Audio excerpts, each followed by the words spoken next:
Hello students, मैं विशाल गुप्ता आपका teacher. इस वीडियो में मैं आपको क्लास 12 सब्जेक्ट अकाउंटेंसी का जो हमारा चैप्टर चल रहा है एडमिशन ऑफ ए पार्टनर, उसका सॉल्यूशन कराने जा रहा हूं। क्वेश्चन नंबर 43 का और 44 का। स्टूडेंट्स, आपको पता है कि हम ये किससे कर रहे हैं? हम ये क्वेश्चंस टीएस ग्रेवाल वाले बुक से कर रहे हैं और ये इस सेशन 2022-23 की मेरी 85th वीडियो है। इससे पिछली 84 वीडियोस में आप पिछले टॉपिक्स और क्वेश्चंस को देख लीजिए, ठीक है। और मेरे चैनल को सब्सक्राइब करना ना भूलें। और ये जो स्टूडेंट्स क्वेश्चन है, ये है रीवैल्यूएशन से related. Revaluation of assets and reassessment of liabilities से रिलेटेड। ठीक है जी। तो अभी हम स्टार्ट करेंगे इन क्वेश्चंस को करना। उससे पहले मैं आपको एक बार 43rd क्वेश्चन की स्टेटमेंट पढ़ देता हूं। तो स्टूडेंट्स, ये देखिए टीएस ग्रेवाल वाले बुक लेटेस्ट एडिशन है, उसका 43rd क्वेश्चन पेज नंबर 5.96 पे है।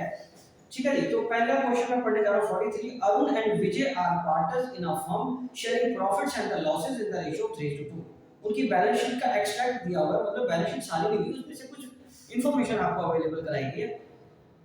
लायबिलिटी साइड ब्लैंक है, एसेट साइड में है मशीनरी उसकी 2 लाख की। वो कह रहा है कि if the value of machinery in the balance sheet is excess by 33 and 1/3%, मतलब 1/3 होता है ना, 33 एंड 1/3 कितना परसेंट आएगा? परसेंट ये होता है ना, तो ये 1/3 ही होएगा।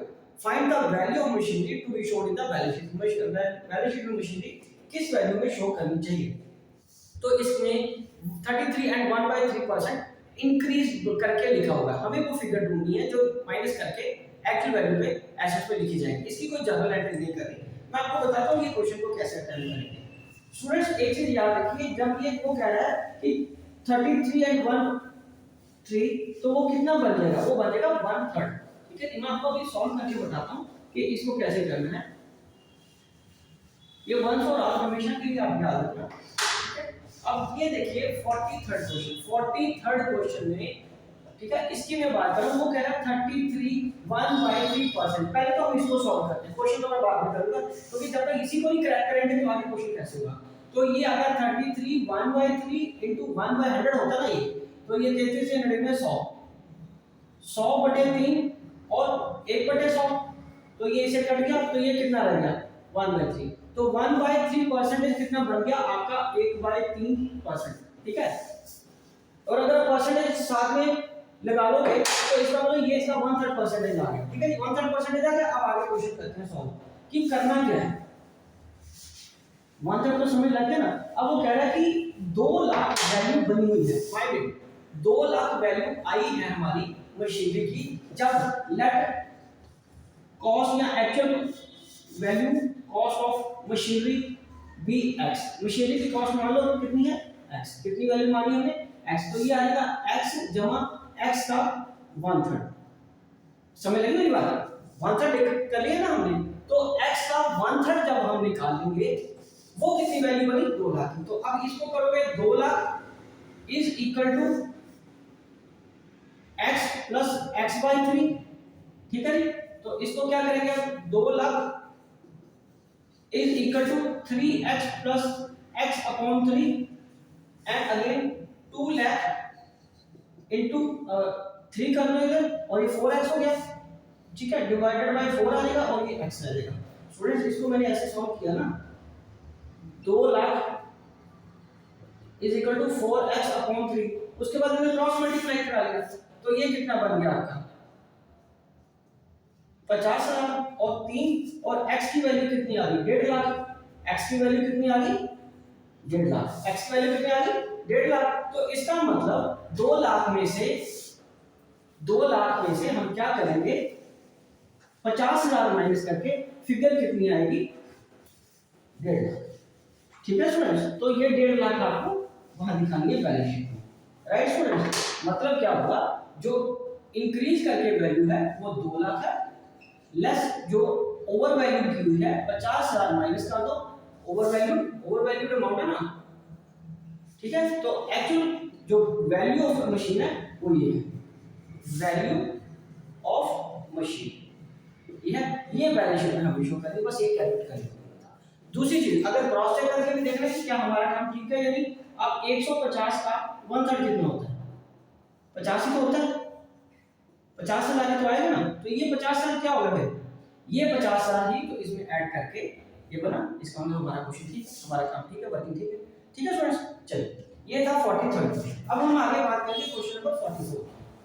सो क्वेश्चन नंबर जो 44 है वो हमें, आप जरा देख रहे हो, पास एंट्रीज बोला, उसने एंट्रीज पास करने को बोला, तो इसके लिए हमें क्या बनाना पड़ेगा? जर्नल का फॉर्मेट। 44 क्वेश्चन में हमें जर्नल का फॉर्मेट बनाना है।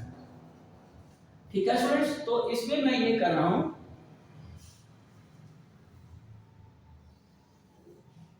ये जर्नल का फॉर्मेट बना दिया हमने। ठीक है जी, बिना फॉर्मेट के एंट्रीज ना करना, वो आपके मार्क्स भी कटेंगे और अंडरस्टैंडिंग भी नहीं पूरी होगी। ये डेबिट और ये क्रेडिट। ठीक है जी, अब क्या है? पास जर्नल एंट्रीज 44 का पार्ट वाइज में एक एक करके आपको बताता जाता हूं।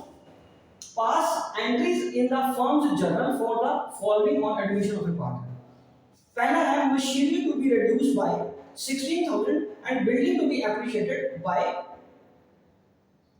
40,000। तो मशीनरी हमें कितने से कम करनी है? बोलो 16,000 से।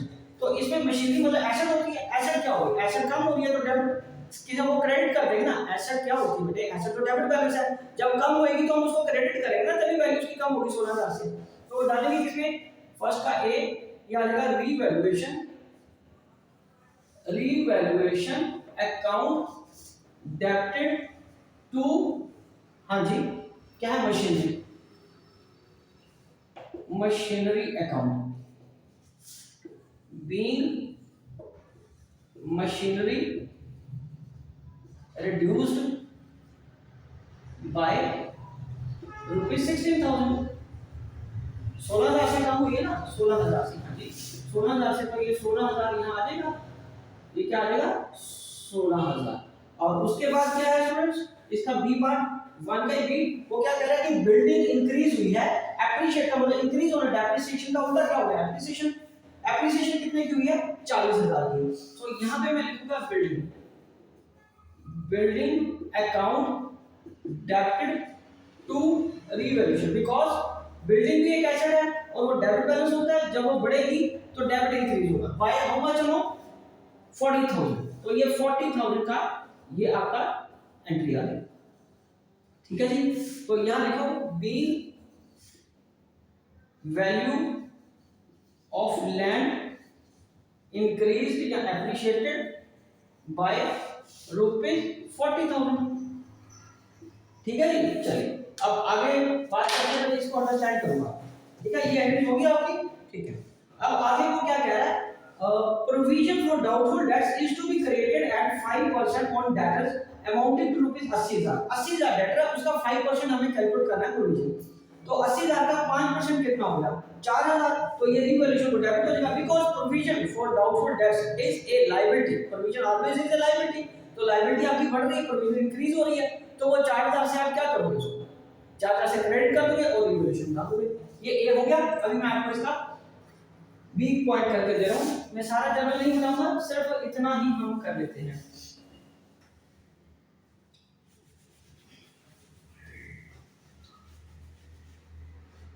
आप पूरे एक पेज में बना के एंट्रीज करते जाओ, सीरियल नंबर तो मैं लिख ही रहा हूं प्रॉपर्ली। ठीक है जी, तो यहां पे तीसरी एंट्री क्या आ जाएगी? दूसरी एंट्री में आ जाएगा रीवैल्यूएशन को हम डेबिट करेंगे। Revaluation account debited to provision for doubtful debts account. ठीक है, तो यहां पे नरेशन आ जाएगी बी प्रोविजन क्रिएटेड, सिंपल करके लिख लो। ओके, कितने का आ गया? मैंने क्या बोला आपको? कितनी है? एसेट 80,000 की है, डेटर्स उसका 5% 4,000 आ जाएगा। 80,000 का 5% 4,000 आ गया, ये 4,000 आपने यहां लिख लेना। ठीक है स्टूडेंट्स, तो चलिए अब थर्ड क्या आएगा? Provision for warranty claim to be increase by 12,000, एक और प्रोविजन बढ़ने, किसी को वारंटी दी होगी उसके लिए हमने एक प्रोविजन बनानी है, तो वो भी फिर आपका क्या होगा, लायबिलिटी क्रिएट होगी। तो ये अगेन किस पर जाएगा, आपका लायबिलिटी साइड बढ़ रही है, तो रीवैल्यूएशन आ गया, revaluation account debited to provision for warranty account, warranty account कितने का बढ़ेगी, 12,000। सो ये एंट्री कितने की आ जाएगी, 12,000 की। तो नरेशन क्या लिखेंगे, being provision for warranty increased. उसके बाद फर्नीचर की बुक वैल्यू क्या है, फर्नीचर की बुक वैल्यू को क्या बता रहा है हमें, 50,000 है, and to be reduced by 40%, reduced by book value 50,000 है, उसका 40% कितना हो गया, 500 का 20, तो 20,000 से कम कर रही है, तो 20,000 की वैल्यू फर्नीचर की कम हो जाएगी। मैं एंट्री जब यही करता हूं, ये लिखी ना आपने सेकंड और थर्ड होगी। चलिए अब मैं फोर्थ एंट्री आपको करके देता हूं।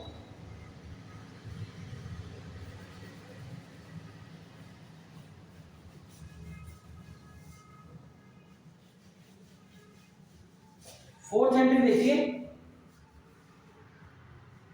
फर्नीचर कम हो रहा है, हाँ जी, तो फोर्थ एंट्री में फिर रीवैल्यूएशन डेबिट हो जाएगा, revaluation account debited to, yes, furniture account, furniture account being furniture depreciated, ठीक है, सिंपल नरेशन लिख लो।